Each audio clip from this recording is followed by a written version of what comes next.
Prête? Mais c'est incroyable. 3, 2, 1, go! Et action. Sinon le projecteur il envoie quand même trop de lumière sur le plafond. De lever un poil plus haut. La magie de la lumière.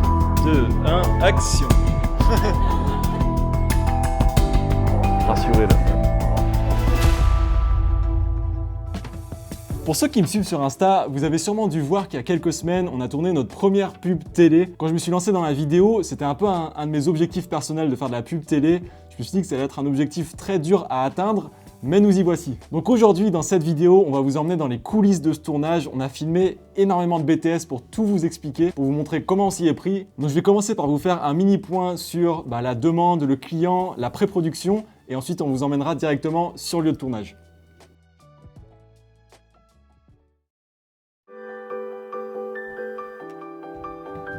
Une odeur, un sourire. Le bonheur est à portée de main. Reconnectons-nous à notre vraie nature pour savourer des moments gourmands, simples et précieux. Lune de miel, la nature a tant d'amour à partager. Donc commençons par le client. Donc pour cette première pub télé, on a travaillé pour une marque qui s'appelle Lune de miel, qu'on retrouve dans toutes les grandes surfaces, une marque de miel donc. Et donc cette marque nous a contacté pour faire une pub pour la Chandeleur. Donc l'objectif à travers cette pub, c'était de montrer et faire ressortir le côté chaleureux, convivial, le côté famille, humain, nature. Il fallait baser toute la pub autour de ça. Ça, c'est plus ou moins le brief qu'on a reçu de la part du client. Après, on avait carte blanche sur la partie créative, donc ça, c'était plutôt agréable. On a pu travailler sur différents scénarios, vraiment développer la partie créative entièrement, donc ça, c'était vraiment intéressant. Libre à nous de choisir si on voulait une voix off, par exemple, les différents acteurs. Voilà, on avait vraiment carte blanche là-dessus. La pub doit durer maximum 20 secondes, pas une milliseconde de plus. On a donc proposé au client 4 différents scénarios qui étaient très différents les uns des autres. Une fois qu'on avait validé le scénario, on a fait un découpage technique, donc du coup plan par plan, avec des images d'illustration, pour que le client il puisse tout simplement se projeter et voir ce qu'on avait en tête. Et deuxièmement, nous, ça nous permettait d'être ultra structurés et de surtout pas perdre de temps dans le tournage. Sur le découpage aussi, on a essayé d'être le plus détaillé possible. On a mis les valeurs de plan, les accessoires cuisine, caméra, et la voix off. Et donc pendant le tournage, en plus d'être au cadrage avec Alex, je me suis occupé de garder un œil sur la montre et de voir si on respectait bien le découpage technique, parce que dans ce genre de projet, ça va super vite, donc il fallait pas prendre de retard du tout. En plus d'établir tout le scénario, on devait réfléchir à toute la logistique, donc rechercher un lieu, rechercher les acteurs. Et justement, en parlant d'acteurs, on aurait pu passer par une agence de casting, mais on a posté un seul message sur un groupe Facebook. Il y a pas mal de groupes différents qui existent, mais on a reçu 150 candidatures en un jour. Il y avait juste plus qu'à choisir. Et donc pour trouver le lieu, on est passé par un site dédié qui s'appelle Office Riders, qui propose des milliers de lieux de tournage et lieux de shooting, où tout est géré par la plateforme, genre niveau assurance et tout ça, c'était clean. Au niveau des acteurs, on a pris le parti de prendre quand même des gens qui avaient de l'expérience. Donc le papa et la maman, ils ont l'habitude des pubs, ils en ont fait pas mal dans le passé. Et c'est vrai que d'un point de vue vraiment purement réalisateur, ça change tout parce qu'ils comprennent un peu les enjeux en termes de caméra, de placement. On est beaucoup plus efficace tout simplement quand on travaille avec des personnes qui ont de l'expérience. Pareil pour la voix off, on a pris quelqu'un qui avait beaucoup d'expérience dans le métier, elle fait beaucoup de différentes pubs. Allez, on passe au point que vous attendez sûrement, le tournage. Donc au niveau de l'équipe, on était une plus ou moins petite équipe, donc on était 2 cadreurs, moi-même et Kylian, qui est derrière la caméra actuellement. On avait un technicien lumière, donc j'ai pris quelqu'un qui s'est occupé de toute la partie lumière pour pouvoir avoir vraiment un pro qui va gérer ça. Vous allez voir, c'était l'un des aspects les plus importants de cette pub. Et on a aussi pris une styliste culinaire qui s'est occupée de toute la partie nourriture, mise en place de la table. C'est un domaine que je ne maîtrise pas du tout, donc il a vraiment fallu se décharger par rapport à ça. Si on nous faisait confiance pour faire des crêpes, t'es bon toi en crêpes?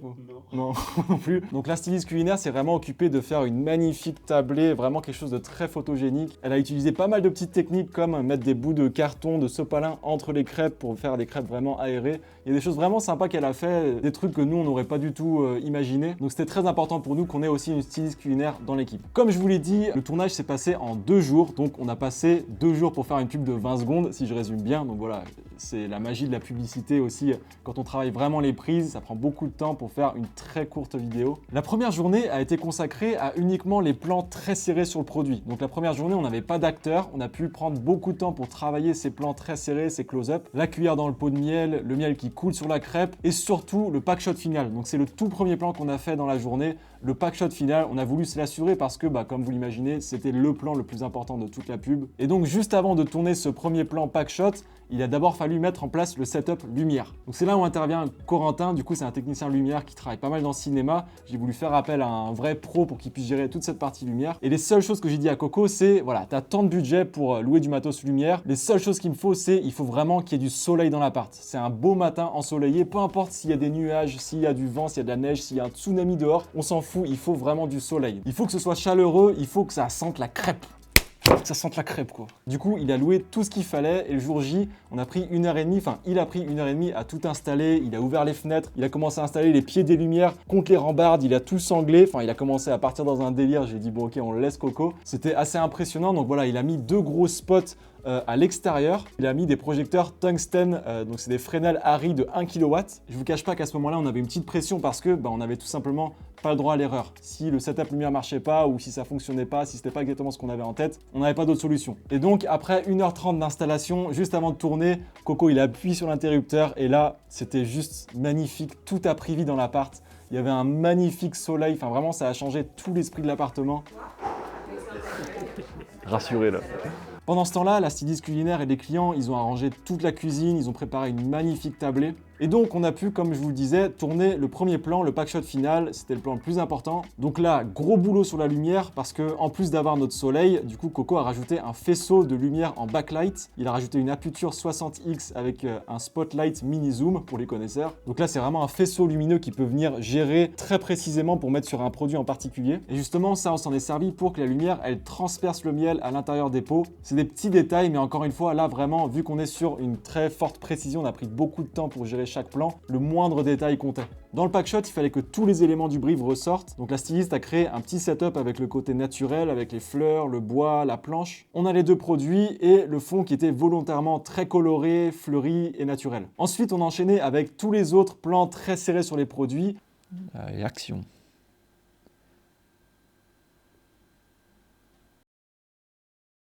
En fait, ce qui va être beau aussi, c'est plus le miel plutôt que le manche. Donc, à mon avis, il faut plus qu'on privilégie de lever un poil plus haut et qu'on voit vraiment que ça coule. Tu vois, pour moi, c'est ça qui va être super joli. Allez, ça tourne. Puis t'as la goutte là sur le côté que je trouve. Allez, on passe au jour 2, donc là c'était la grosse journée. Donc là on a mis en place tout le setup lumière dans la chambre pour l'intro de la vidéo. Forcément, premier plan de la vidéo, très important. L'idée sur le premier plan, c'est d'avoir une lumière très douce sur le visage de la petite fille, une lumière matinale. En gros, l'idée c'est de pouvoir essayer de mettre source principale qui arrive de manière latérale sur son visage. Et puis j'essaye d'avoir double diffusion, mettre un 216 sur ce projecteur là et puis au moins la diff full sur le cadre. Et puis après, Pour éviter les ombres et tout. éviter les ombres, essayer d'avoir un truc un peu très diffus, très naturel, qui essaye de reproduire ce que pourrait faire une arrivée d'une fenêtre. Et là c'est plus pour orienter le faisceau parce que sinon le projecteur il envoie quand même trop de lumière sur le plafond. Comme le plafond il est blanc, ça va renvoyer et sur le côté et dessus il y aura trop de réflexion, ça va faire un truc trop uniforme. Okay. Je vais quand même essayer de diriger un minimum. C'était aussi un moment hyper important parce que du coup à 9h, les acteurs arrivaient, les parents et la petite fille, et il fallait réussir un peu à créer un lien avec la petite fille parce que c'est délicat de tourner avec des enfants, ils peuvent être un peu stressés, impressionnés, surtout qu'on avait beaucoup de matos. Donc on a voulu faire en sorte que ce soit une journée marrante pour elle, qu'elle s'amuse entre guillemets. Il fallait juste qu'on s'assure qu'elle soit pas trop stressée. Et on a été très agréablement surpris par son aisance, notamment sur les premières prises. Sur le deuxième plan, c'est un plan que j'imaginais trop quand j'étais en train d'écrire le scénario. On a mis une caméra sous le lit et Coco a encore pas mal travaillé la lumière. Donc deuxième prise, on a mis la caméra sous le lit. On va faire la sortie du lit, donc on a créé un beau petit set avec une lumière assez simple, un panneau LED ici qui va faker la lumière du jour. Voilà, on a essayé de faire en sorte que l'image soit naturelle, il faut que ce soit vivant, mais là on est hyper content du résultat, franchement. Là on passe plus de temps sur la lumière et on voit toute la diff. La lumière c'est la clé les gars. C'est vraiment dans les détails, mais là on a mis aussi un petit spot qui va venir rajouter une touche de soleil, parce qu'il est censé être 9-10 heures du matin, il fait beau. Donc voilà, le petit spot là, c'est les détails, je vous jure, mais qu'est-ce que c'est kiffant. Et là on a le rendu dans la salle de bain. En fait, les clients et tout le monde va être ici pour voir un peu le rendu. Donc vous l'avez vu sur ce tournage, avec le découpage technique, tout était très précis, on savait exactement ce qu'on voulait tourner. Mais je vais vous dire aussi que parfois, pour le coup, sur ce plan-là du couloir, c'est ce qui est arrivé. On a un peu changé d'avis. À la base, on voulait juste avoir un plan plus ou moins serré de la fille qui court dans le couloir. Et là, pour dynamiser un peu le tout, on a pris le parti de prendre le stabilisateur. J'ai commencé par raser le sol, et plus on avançait, plus j'ai monté la caméra. Ça va partir sur la prise du couloir. Donc là, on passe sur le stabilisateur. Coco vient de travailler, faire un gros taf sur la lumière là. Ça fait pas mal de temps de préparation entre chaque prise, mais c'est dans les détails, hein, comme on disait. Allez, 3, 2, 1, go! Tout ça pour vous dire que ça m'arrive très souvent quand je suis sur le tournage, je m'imprègne un peu du lieu, de... Oh la vache. Je bois un coup parce que là on a un fake verre, vous l'avez pas vu, mais il sert à rien celui-là. Là j'ai mon vrai verre. Santé. Tout ça pour dire que même si, encore une fois, tout était très structuré avec le découpage, bah voilà, on a pris quelques libertés le jour J parce que ça nous paraissait intéressant. Et ensuite, on arrive dans la partie cuisine. Donc là, on a remis exactement le même setup que la veille. Setup lumière et sur la table, forcément pour pas qu'il y ait de faux raccords. À partir du moment où ils étaient à table, on a pris le parti de doubler toutes les prises. Donc on a sorti une deuxième caméra, c'est là où Kylian est entré en jeu. Et on a voulu doubler les prises pour que justement sur chaque plan, on puisse avoir un plan très serré sur, par exemple, les visages, les regards, etc. Et la même prise en large. Ce qu'on a essayé de faire à ce moment-là, c'est de capturer un maximum de regards, de sourires et de faire en sorte qu'il soit justement le plus naturel possible. La petite technique qu'on avait, c'est justement quand les caméras ne tournaient pas, en fait on tournait quand même. Et du coup ça nous a permis d'avoir des moments de complicité hyper naturels. Des moments où la petite fille, elle était morte de rire en mangeant sa crêpe, où elle était avec sa mère, elle rigolait, ou son père. Et ça rendait trop bien au montage. Et du coup, à la toute fin du tournage, quand on avait tout fini, on a quand même pris 3-4 minutes de notre temps où on leur a demandé de discuter de façon totalement normale, de faire un repas normal. Et nous, on s'est fait tout discret derrière, à filmer tous les petits regards, tous les petits sourires, pour avoir un max de ces petits moments de complicité, justement. Et c'est donc l'occasion de vous présenter un peu le matériel qu'on a utilisé pour ce tournage. Donc on avait le bon vieux A7S III couplé au 2470 f2.8 G Master. On avait une cage Small Rig pour pouvoir mettre tous les différents accessoires dessus, à savoir le moniteur Shinobi pour avoir un retour, et surtout un émetteur pour pouvoir retransmettre en direct les images sur un gros moniteur déporté, pour que toute l'équipe et les clientes puissent voir les images qu'on tourne en direct. C'est la première fois que je tourne avec ce genre de retour, et honnêtement c'est vraiment ultra pratique d'avoir ce moniteur. Tellement pratique qu'en rentrant du tournage, j'ai échangé avec Holy Land pour voir s'ils n'avaient pas quelques produits pour que je puisse les tester. Et justement, ils m'ont envoyé du coup le Mars M1, donc émetteur-récepteur, plus un moniteur en 5 pouces. Je suis hyper content d'avoir reçu ça parce que je vais pouvoir m'en servir sur tous mes tournages clients et même pour les vidéos YouTube. C'est très rassurant pour les clients de voir le retour en direct parce que bon, même si on a un moniteur sur le boîtier, ils peuvent pas voir précisément ce qu'on tourne parce que nous, forcément, on est en train de bouger, etc. On est un peu dans notre bulle. Là, eux, ils ont le moniteur dans les mains et ils peuvent nous dire s'il y a un truc qui les chagrine, s'ils voyaient un peu ça autrement. C'est hyper rassurant et je trouve que ça fait tout simplement beaucoup plus pro de proposer ça sur des tournages. Donc bien sûr, là, le moniteur retransmet en 4K, ce qui est quand même vraiment pratique. Et surtout, la distance entre l'émetteur et le récepteur peut aller jusqu'à 150 mètres. Vraiment pratique pour les tournages en extérieur, par exemple. Donc voilà, j'ai hâte d'utiliser ce système sur mes prochaines prods, clients et YouTube. Je vous recommande d'aller checker ce qu'ils font au Holy parce qu'ils sont vraiment ancrés sur ce genre de système depuis un bon bout de temps. Si ça vous intéresse, je vous mets les infos juste en dessous. D'ailleurs, vous avez dû voir qu'aujourd'hui, le décor est légèrement différent d'habitude. Ça fait quelques mois que, en plus d'avoir le studio que j'ai construit chez moi, on vient 2-3 jours par semaine ici chez Now Coworking à Lyon. Now Coworking, ils sont présents dans toutes les grosses villes de France et c'est vraiment un espace que j'adore. C'est gigantesque, on rencontre plein d'autres freelances ou des entrepreneurs. Et juste, ça fait tellement de bien de changer un peu d'air, de... je sais pas, faire un petit ping-pong, j'ai mis 2-0 à Kylian hier. Quand on est à notre compte, je trouve que c'est tellement important de changer d'air de temps en temps juste pour changer un peu les idées. Donc voilà, c'est vraiment un plaisir de pouvoir venir ici en plus du studio à la maison. Donc voilà les potes, c'était le BTS de ce tournage. Donc pour une pub de 20 secondes, on a mis 2 jours entiers de tournage et plus de 1 mois et demi de préparation. Mais c'est ça qui fait, comme je vous le disais tout à l'heure, c'est ça qui fait la beauté de ce genre de pub, c'est qu'il y a beaucoup de boulot derrière.